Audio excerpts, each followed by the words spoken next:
Middlesbrough kick off the championship campaign against newly promoted Lincoln City. The Imps secured the earliest promotion in over 50 years and are now set up here in the second tier for the first time in 65 years. I'm joined by my friend Jake from Here Comes the Lincoln podcast to bring us up to speed. Jake, in 2002, you went on in administration. By 2011, you were relegated to the National League. Yeah. 2016, Danny Cowley comes in.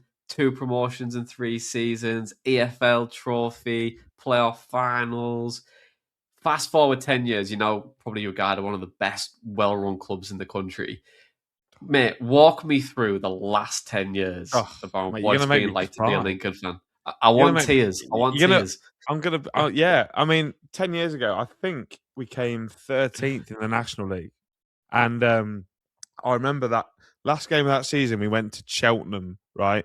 Cheltenham Town, and they'd won the league. And we sat there and watched them lift the league title. And I just turned to my dad and went, how cool would it be if we ever got to do this? Like, I'd never seen Lincoln be successful. In my lifetime, I'd seen Lincoln get to playoff finals. I remember when they were played at the old Millennium Stadium and we lost to Southend and we lost to Bournemouth. We lost so many playoff semi-finals to like Huddersfield and Bristol Rovers and teams like that. And yeah, obviously we watched Cheltenham lift the title, and then obviously we appointed Danny Cowley, and the life of Lincoln City just changed forever. I mean, that season, before we'd appointed them, they'd taken Braintree Town, who are a minnow in the National League, which tells you everything, to a playoff semi-final where unfortunately they lost against our good friends at the A46, Grimsby Town. Yeah, and Danny came in and Nicky came with him and just completely changed the whole vibe of the football club, like everything. Like he drove the standards so much. Obviously, we had the really famous FA Cup run alongside that title-winning season where we were the first non-league team in 103 years, I think, to get to an FA Cup quarter-final. We beat Burnley. Obviously, now we play them in a league game 10 years on, which is absolutely bonkers. I fractured my leg that day celebrating Sean Raggett's goal, which was fun. I didn't feel it until I got to the hospital. When the alcohol had wore off, ever so slightly. But yeah, like just that whole season, like in terms of like the best seasons of supporting Lincoln in my life.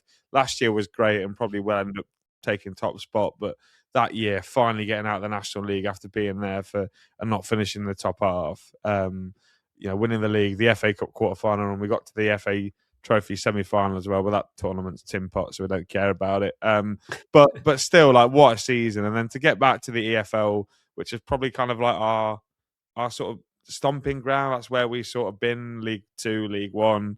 And the momentum that we had with Danny Cowley was just one of the hottest properties on the footballing ladder. And we got the playoffs in the first year. We lost to Exeter, who then lost to Coventry in the final. And now look where Coventry are. So we saw Coventry right at the beginning when they had Jody Jones and he was winding people up and all that sort of malarkey. We won the EFL trophy that year. We were a League 2 team. Not many League 2 teams were in that competition at all. We beat Shrewsbury in the final. They were under Paul Hurst. They had Dean Henderson and players like that. They got to a playoff final and lost to Rotherham. So we beat a good League 1 team. That was great, seeing your team win at Wembley the first time we'd ever got to the new Wembley. Winning the league title the year after, like we absolutely romped it. We had Big John Akinde up front, EFL bagsman. Everyone knows about Big John Akinde. Scored penalties for days, and then we got to League 1, and Danny Cowley decided to go, well, do you know what? I kind of fancy the Huddersfield job now. You're on your own, and that was fun because I didn't cry at all. I remember standing outside the gates at Adams Park, and Danny Cowley got off the bus and he goes, "Don't worry, guys, I'm going nowhere. It's all media speculation. I'm staying. I want to stay." And then about 30 minutes after the game, he'd gone to Huddersfield. So that was lovely. And then we sort of had a bit of then we sort of just consolidated ourselves in League 1. 7 years it took to get from top to bottom, but we did have a couple of good seasons in there. A playoff final, like you mentioned. We had everyone's favourite Morgan Rogers in the team that year. Brennan Johnson as well. I like to, even though he's not gone on to have the career I thought he was going to have. And then we had a push to the playoffs in 23-24. We just missed out on the final day. And then it all culminated in last season, which was just the most fairy tale of seasons, having the 17th biggest budget to win the league. And we didn't just win it, Jonny. Like, we absolutely romped it. It's the second highest tally of points the club has ever got at that level, only behind Birmingham City. And just for context, Birmingham that season spent £15 million on one player. We spent about 400 grand. So, yeah, I mean, it was great. Like last year, I'm sure when you think back to Middlesbrough seasons where you've got promoted and done stuff, like really, you've achieved stuff. You go back to games like I think about the Cardiff game in March where they were top of the league. We went there and won, and then never looked back. I remember the 29 games unbeaten, the home record, like so many moments from last year that made it special. And now it's brought us here on the doorstep of the Premier League, which is A, really exciting, but B, rather terrifying, because look at the teams that we've got to play now. And these are West Ham, Wolves, Middlesbrough, yourselves. So, yeah, I mean, I hope I've done it justice. But, I mean, honestly, the first 10 years of my life was supporting Lincoln were crap, Jonny. Like, to be honest, we were absolutely, we did nothing. So for this last 10 years to be as action-filled as it has been, it's been quite enjoyable, but it has taken a little bit off my life expectancy, I would suspect. What was your favourite moment out of those last 10 years? Oh, I don't know if I can. I don't. I think a top three. I think I've definitely got a top three. I'd say the Sean Raggett goal away at Burnley, and then like earning the tie with Arsenal, like going to the Emirates, full crowd. We took 9,500 people to Arsenal, which is a flex if you're a non-league team, because that's like the population of all the little towns that we had to go to. So that was lovely, getting to play art. And they played Sanchez and Ozil and Oxlade-Chamberlain and Wilshere and all these great players. So that was definitely up there. I think winning at Wembley is always a special feeling, right? Sorry, I know it's a little bit too soon after the playoff final. I apologise. We've never won at Wembley, mate. We've never won. Well, maybe that's 1-0 for the weekend, and that's how we're going to take it. But and then I think the moment where we got promoted last year away at Reading, like we needed a draw. Reading, Lewis Wing, obviously former Boro, scored an unbelievable free kick right at the last minute. And I thought, I didn't know what results were. We were up anyway, but then like the determination and the unbelievable willpower of this team to go up the other end and score a goal so it didn't matter anyway. Like that feeling when Jack Moylan scored. I'm sure you've seen the goal and the set. Like the limbs in that away end at Reading were absolutely carnage. Like they were phenomenal.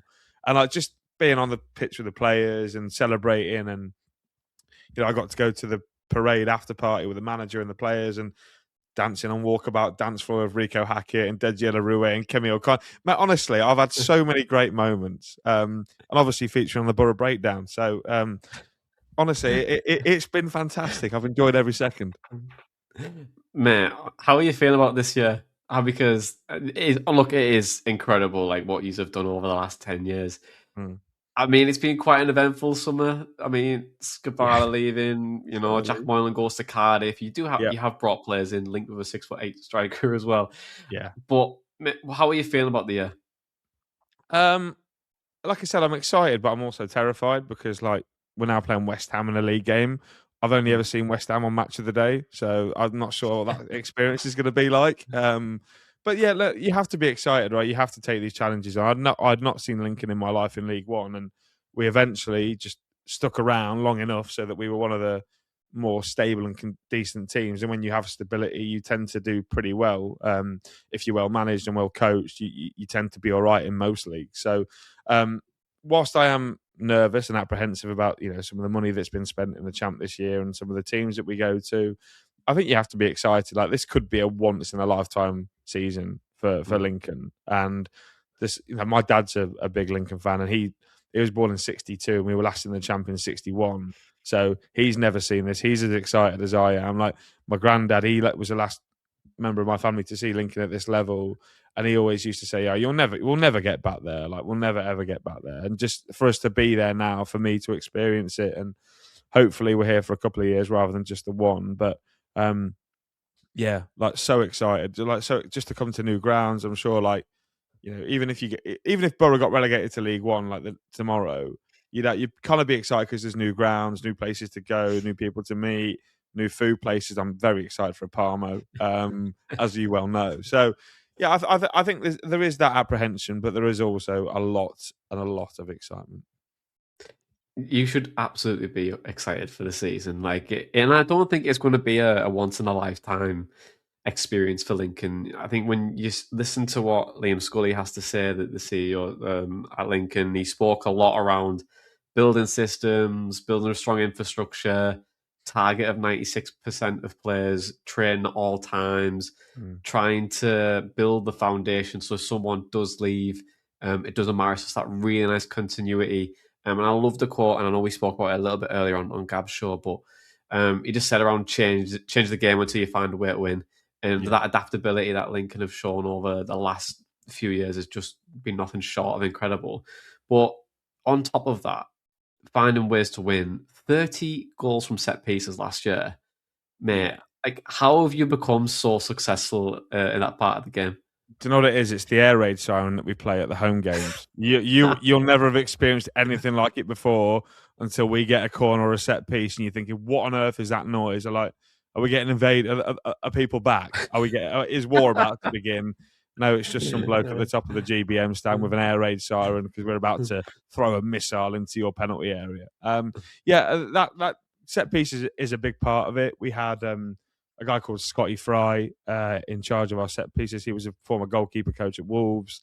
Him and this analyst George Bush, who's only like 20 years old, who goes through the bins of opposition tactics to try and find how they're going to try and stop our set pieces and work a way around them. That's the kind of detail that Lincoln City go into. Not just with set pieces, but the whole entire game model is built around how teams might try and stop us, and we figure out, exactly like Liam said there, a way to win. Scotty Fry was great. I think we had a differential of plus 30 on our set pieces that year. He then got headhunted by Rangers, so a bit of a step down. Getting a Glasgow Rangers from Lincoln, and then he's since Danny Rolls left, he's gone to Birmingham City, and I think he'll be unbelievable for them. But it didn't stop us because we have the same analyst, and he knows exactly what he's doing. He knows, and now it's David Priest, who's a big name in the northeast, obviously more associated with Sunderland, I think. He's now our goalkeeper / set piece coach, and honestly, we're just as good. Like it's the delivery is really good from both sides, like left foot, right foot. Ivan Varfolomeu has if you saw the highlights against Derby, it's a great ball in for. Matt Clark has to put it into his own net, and on the left side, Rico Hackett, whilst he can be frustrating, can get it on the money quite a lot. And then we've just got Tom Hamer, and you think you've seen a long throw before, Jonny, until you've seen Tom Hamer dislocate his shoulder and lob it into the box 8 times in the first half. Like, it's phenomenal. And people moan about it. People say you're just a set piece team. You just long, like we sort of spoke about earlier. You've got to do what you can to win. And like Lincoln are in a league now where every single odd is stacked against them. I will be demanding that we take more long throw-ins. I think we'll be taking them from our own half if it means getting the points to stay up. So, yeah, that's a little bit of an insight into just the set pieces, but the whole club have that mentality. It comes from the chief exec, like you mentioned. It comes from head of recruitment, Joe Hutchinson, director of football, Jez George. Such good assets to have. Like, I know we spoke a little bit about how Boro, perhaps maybe not off the pitch, being quite up to speed with the modern day. Lincoln are pretty much innovators in that market. We are so good off the pitch, and that's why it works. When you come to our ground, for example, to take matters on a completely different tangent, when you come to our fan zone, you'll realise we've had about £7 or £8 million worth of work done at the ground this year to make it look pretty for the Sky cameras or whatever. But like the fan experience is massive for the new owner, the American owner that's just come in. He really wants the fans to come to the ground early and stay after the game rather than just coming and spending your money and then clearing off again. So Lincoln are just so innovative, and it comes through set plays, it comes from the stuff off the pitch and the recruitment, which I think we'll maybe talk about that, which is why I kind of feel a little bit more calm about the window, because I trust that Lincoln are going to get the recruitment right. The lads that have come in already look decent, but no doubt there'll be a couple more to add as well. Yeah, talk me through your recruitment process, because I noticed that you brought in an AI business as well, didn't you, at one point as well, to try and innovate on the pitch as well in terms of set pieces. Yeah. I'm wondering if that started to like worm its way into your recruitment aspect as well. But talk me through your recruitment process, because yes, it isn't about how much money you spend, but how well they fit. But I'd love to hear a lot about that. Yeah, we have quite a big team of scouts and recruitment staff and analysts and things like that watching, because quite simply, Lincoln cannot compete in the domestic market very well, because you'll be paying fees for players that have never played at championship level. For example, if we wanted to sign Yeah, one of the best sorry. players in League One that's under contract, that's not really playing the champion, we could get quoted. Like Kelly and Meyer, for example, at Salford, I think we got quoted about £2 million for him. The bloke's never played in the championship before. We're much better off going to an AI tool or using our scouts' knowledge and things like that to find someone abroad, like we have done with Andre Kubis, and finding someone that kind of is so good, but he's in a really unique position where it's all this ESC stuff, right? And in terms of the work permits and things like that, Lincoln will absolutely maximise that so that they can buy some really big talents. That's just what they do. So, yeah, it's a big process. Essentially, how it works from conversations that I've had is they find a player, they know what attributes it takes to be a Lincoln City player in that position. They then, the head of recruitment and Jez George, they get character references, they watch all the clips, and every single player on that list will be rated out of a score of 100 by every single member of staff involved with recruitment. So that's the chief exec in terms of the financial aspect of it. It's the director of football. It's the head of recruitment. It's the analyst. It's the goalkeeper coach. It's the two head coaches, everyone. And if they don't score an average score of like 80, the player gets cut, but they don't think it's a good enough opportunity. The player doesn't come to Lincoln. So it's kind of innovative. And the guy that we've brought in, Joe Hutchinson, who is now our head of recruitment, who had, when he was here, was in charge of loan deals for Morgan, for Carl Rushworth, who we had as well. He was quite, in Grimsby, they follow the Jamestown model. I'm sure you've heard of it with Brighton. Yeah, at Brighton, yeah. Grimsby have been using that, so I think he's been maybe taking a few secrets and carrying them up the A46 to Lincoln, and it's been working wonders because we've signed some really, really good players that I think a lot of other clubs would overlook. Like, I think Ivan Varfolomei is our holding midfielder. Last year was our record buy at 350 grand, which isn't a lot compared to other teams in League One, never mind the champ. But like, he's championship ready. Like, I've watched him for a year now, and he's got everything he needs. Like, clubs don't find that, and I'm really excited to see what we can do with a bigger budget. We obviously have a bigger budget from getting promoted. The chairman's put a decent amount of money in. I'm really excited to see, well, if we're spending 350 grand and getting a player this good, well, if Lincoln can find a player that's maybe 3 or 4 million, how good can he be? Like, that's terrifying, because we could sell someone on for you. Forgive me, Boro fans, because you do this all the time. You sell players for big money or whatever. But like, we could sell a player for 20 million quid. Like, that's like turnover for like 3 years at Lincoln. It's balmy. So the recruitment process is really well, and that's why people, when you look at their 1 to 24s, if people have got Lincoln to survive, which I think they should do, because why is the little club always going to go down? The reasoning that they give is because Lincoln are just smarter than everybody else, and I think that will continue, and I think eventually we'll see it in the championship as well. Yeah, and like for me, like when I was looking at Lincoln, initially I did say probably might just unfortunately go, but it might just be because of it's just a level. But if say you did get relegated this year, you go down, you come back, you're probably going to stick the next time you stay around, because that build is just that continuity is just going to keep going and keep going and keep going. But just talk to me about the players to watch, because for Boro, obviously we've not really watched Lincoln. I'll be honest with you. People haven't. This is probably the first time they hear about Lincoln until Saturday, right? Yeah. Who's should we look out for, and how are you expecting them to play? You have mentioned set pieces quite a lot, which I'm very excited by. I do think it's a great part of the game, and I always have that belief of you've just got to find a way. Like sometimes you can play the most horrendous football in the world, but if you find a way, perfect. But I think in the championship, and as you go up, like teams or fans that go, well, you know what, I have to have substance and I've got to have results.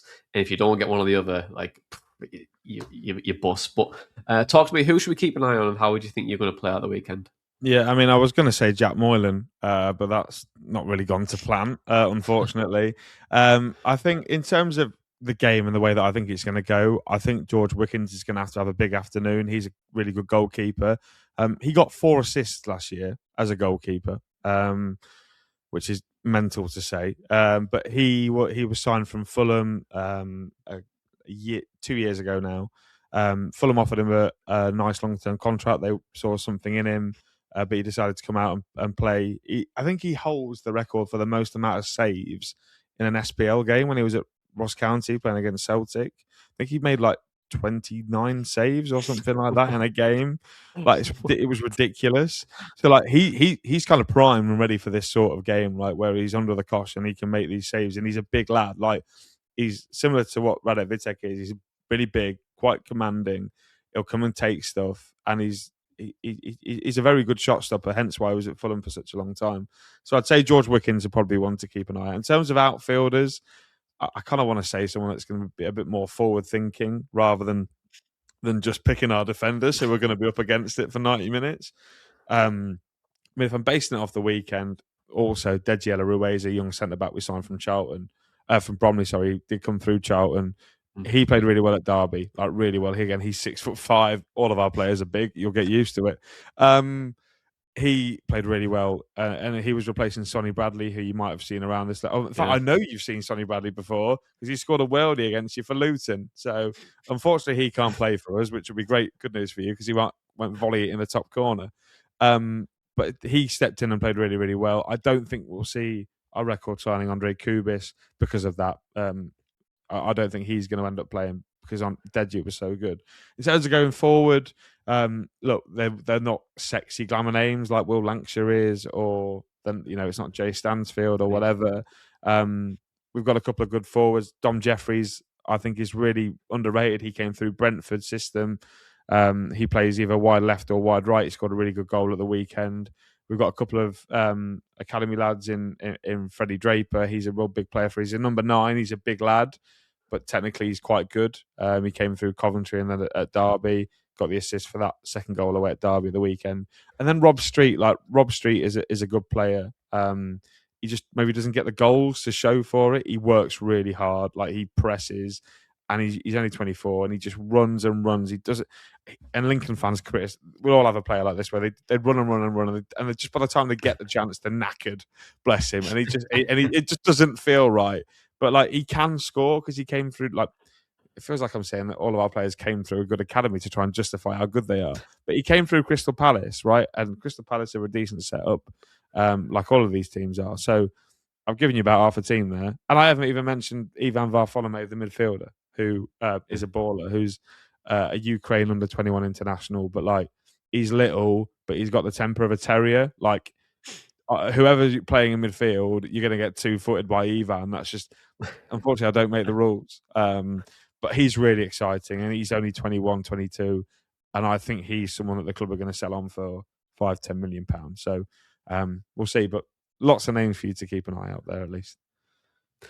How would you see the game playing out on the weekend? If you're visualising it right now, how would you see it like progressing? Do you think the first 10 minutes really press high, try and get a goal and sit on it, or do you think it's just going to be a game where Boro are going to have most of the possession and hopefully you get a set piece or two? Yeah, I mean, this is the thing, right? Lincoln are quite well known for getting in front in games. Like, I think last year, of our 46 games, we maybe took the lead 33 times or something like that. So if we came to the Riverside and just went at 1-0 up in the first 5 minutes, I wouldn't be surprised because we do like to sucker punch teams. And often once we go and get one, Chris and Tom talk about chasing the second goal and they go and get the second goal. So if we're 2-0 up within 20 minutes, again, I won't be massively surprised. You might be sat there going, "What on earth's going on?" But I'll be having a great time. I think. But then I suppose I think you kind of have to show the respect, and there is more sort of onus on Middlesbrough, the home team, the big favourites for the game. I anticipate you're going to have 70-80% of the ball. That just seems to be the kind of team that you are, and also I think we're happy to concede it. We don't like having the ball. We will sit in our defensive shape. We will screen very, very well. And then when we get it, we are dangerous. We are like in the transition, which I know we spoke about on our podcast, which is a bit of a weakness you feel for Boro. I think that's probably our biggest strength.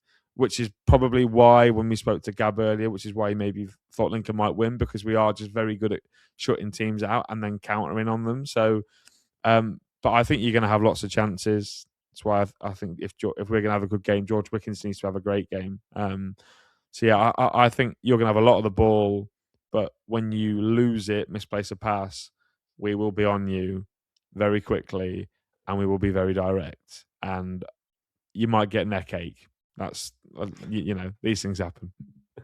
Mate, that's all right. I've got a steel neck from watching Tony Pulis ball and Neil Warnock ball for you Northerners are all hard anyway, so you'll be used to it. Yeah, it's steeled in, mate. Honestly, got metal plates in there. It's just honestly, yeah, used to it. But honestly, I do think that is the way the game's going to really play out. Honestly, I think that transition is going to be such a big part of the game.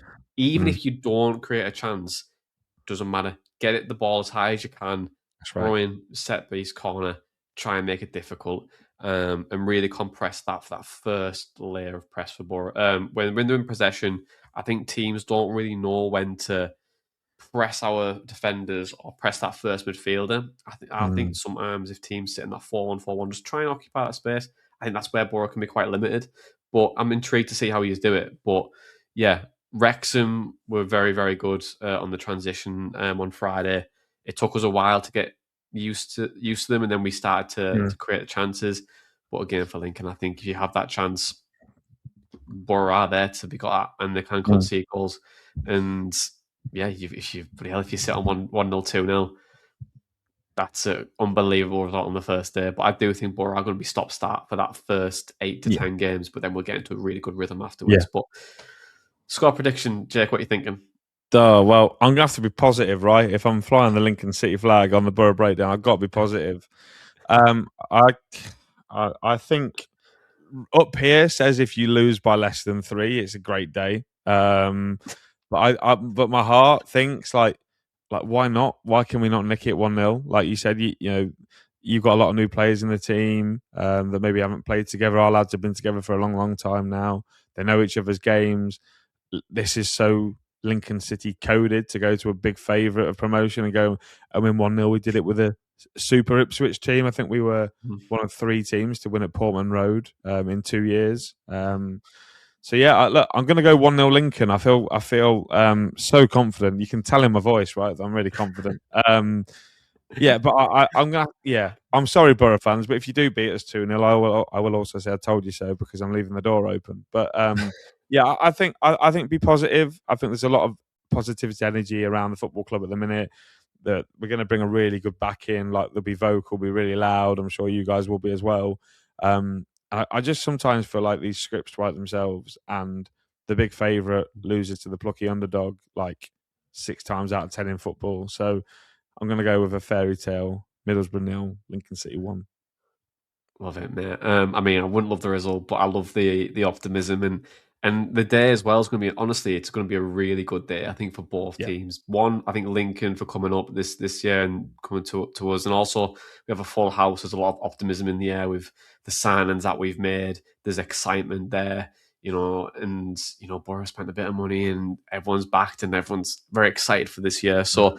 Either way, mate, I think it's going to be a really good day. But on top of that, as well, as we're going to set to leave, we did say that you're going to go for a Palmo. I've suggested Manjaro's. Yes. But if anyone has any other suggestions, do leave it in the comments below. Please. Jake can have a look at them, and I will pass on the message if they are on our audio provider. But Jake, where can people find you? Where can they find Here for Lincoln? Yeah, so we're a Lincoln City podcast, mainly Here for Lincoln on Twitter or on Instagram. My Twitter is Jake_Tong98. I'm hoping Jonny might be kind enough to leave it in the description for me. But I do also do a championship podcast now that we're in the big time. It's called Just Another Week. It has Jack Ward Football Podcast, who I know is quite popular amongst Boro fans. He does some really good tactical breakdowns of teams and signings. I know we did one about Will Lancashire for you guys. So yeah, Just Another Week. That comes out on a Monday, 7:00 every week, as the podcast comes out on a Monday at 5:30 in the morning, so it's ready for you to go to work. We'll have a reaction hopefully of this game as well, and then previews we do every week as well. So yeah, lots of content keeping me busy. And I say I missed it in the summer. After that first week and you just get knackered, you absolutely don't miss it, but you just do it for the love of it, right? You absolutely do, mate. You don't need to sleep when you're a podcaster. To be fair, Absolutely never. you just live off the vibes and coffee, mate. Yeah. But yeah, honestly, I've loved speaking to you today, mate. Honestly, I've just hearing the story of Lincoln and hearing how like passionate and how amazing these last 10 years have been for you. It's just been so nice, like to hear, and also great to have a new face on the Boro Breakdown as well. Even though you're technically not a new face, Yeah, 'cause I'm you've been not on new before, face. but Yeah. it's like properly. I can actually get to spend a lot of time with you and chat you through it. But mate, thank you so much. Thank This has you. been the Boro and Lincoln opposition show, and that was our Boro Matchday chat in a pod up the Boro.